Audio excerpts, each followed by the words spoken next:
Mag-abroad na kaagad, at magamit ng sirin. Dito nga sa PSG, I do not allow them to blow the siren. I've never done that, even when I was mayor. Unless yung mga emergency, may sunog, may patayan, pumutok ang airport, pumutok. Tapos yung ngayon, sabi na, why limit it in Marawi? Putang. Bakit yung lugar ko? Do I not deserve a consideration? Pumutok yon April, kumakain yung tao. Akala ko terrorism is everywhere in Mindanao. Terrorism is not a tribe. It is a revolution of a bastardized ideology. Gusto lang pumatay, pati gusto magsira. Yan ang ISIS. Yan ang revolusyon sa Mindanao. Hindi lang yan. Yung mga eskwelahan, yung Zamboanga National High School, ang Marawi, library, pinaputok ng Granada, ang Marawi National High School, nilagyan ng IED. O what do you call that? Tapos sabihin lang, in Marawi only. Meron ba yan? Remember, I don't have any, kasi I am 1/4 Moro. Marano. Alam mo, Mindanao, nandyan ang Muslim, hati-hati kami dyan. Naturally, ang sentimento ng Moro, mali man siguro, pero nandyan talaga yan sa kanila. So a simple death could generate a lot of human emotions pouring. Then translated into an overt act of action. Thank you, sir. May gaganti yan. Watch me. May puputok iba dyan. Gaganti yan. Gumanti nga, nang wala akong kasalanan sa kanila noon sa Davao, simbahan, twice. Airport, isa. Pantalan, isa. Terminal, isa. Where people congregate. Hindi ako galit sa Maranao. Mas maraming matino na Maranao. Yung mga Maranao na gago talaga. Yung mauti. Hindi ako galit sa kanila. But I am not mad at all, ma'am. May kaibigan ako, ma'am, na sa uti. May pinsan na ako sa mauti. May relative ko sa Secretary Mamao is in Maranao. He was my classmate. He is a advisor, secretary advisor for Muslim. May mga pinsan yan sa Maute. Christine Herrera. Good evening, Mr. President. I'm Christine Herrera from Manila Standard.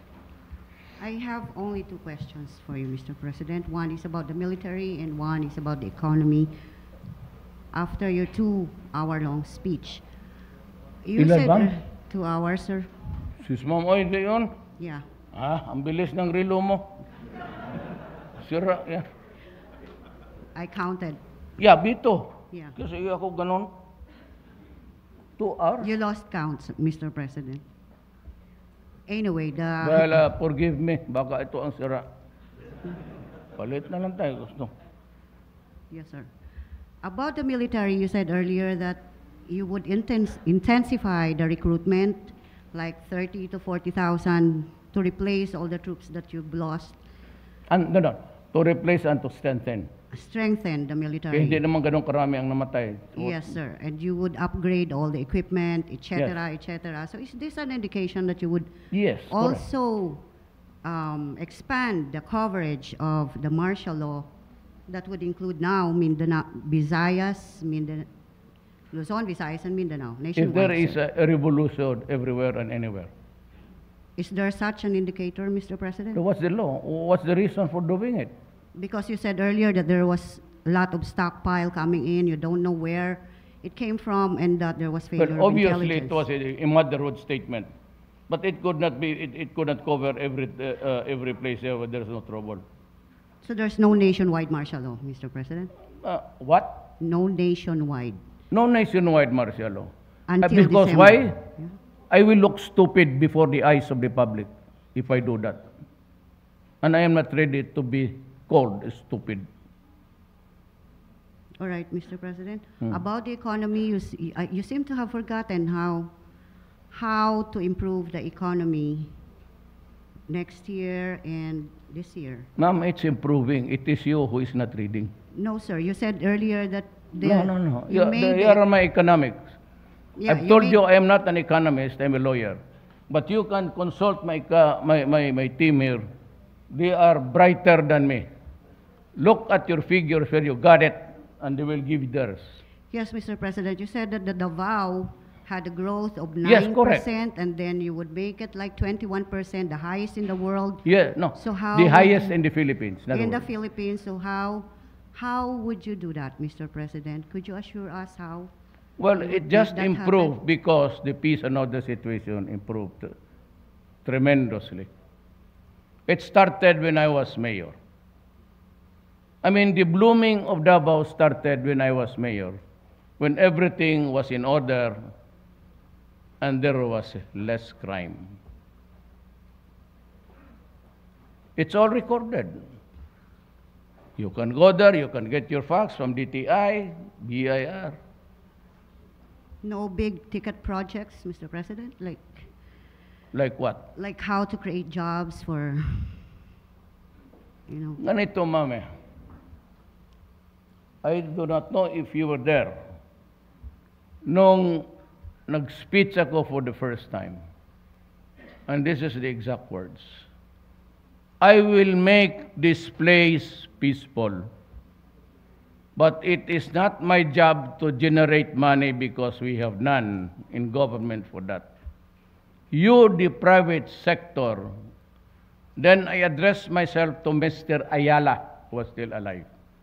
In a public forum, I said, kayo, Mr. Ayala, ang may mga pera, may negosyo, you should spearhead the economic activity. You should invite your friends to invest in Davao. I will take care of the law and order in the city. Those were my words. It is recorded for history. And you can ask any from Davao who was there, and he will tell you that. Yeah. Thank you, Mr. President. He has lost.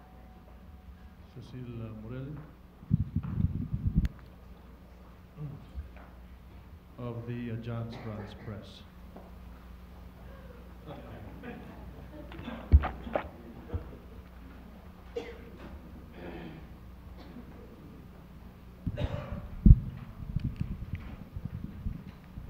Magandang gabi po, Mr. President.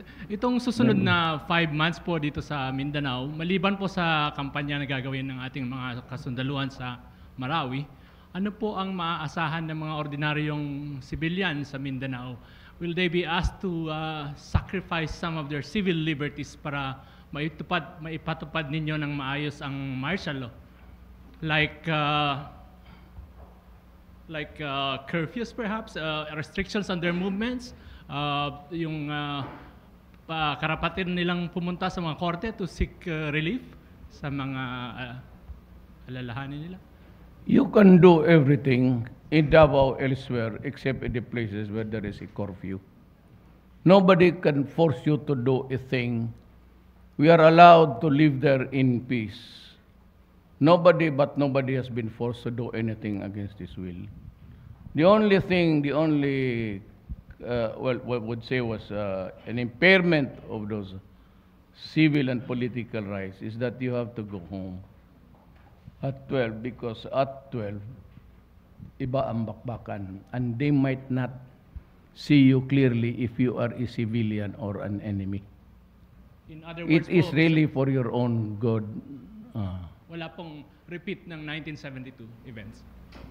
You have seen it for 1 month now. May nakita ka bang tangke dito, mga sundalo? Do you see any uniform military outfits roaming the streets there?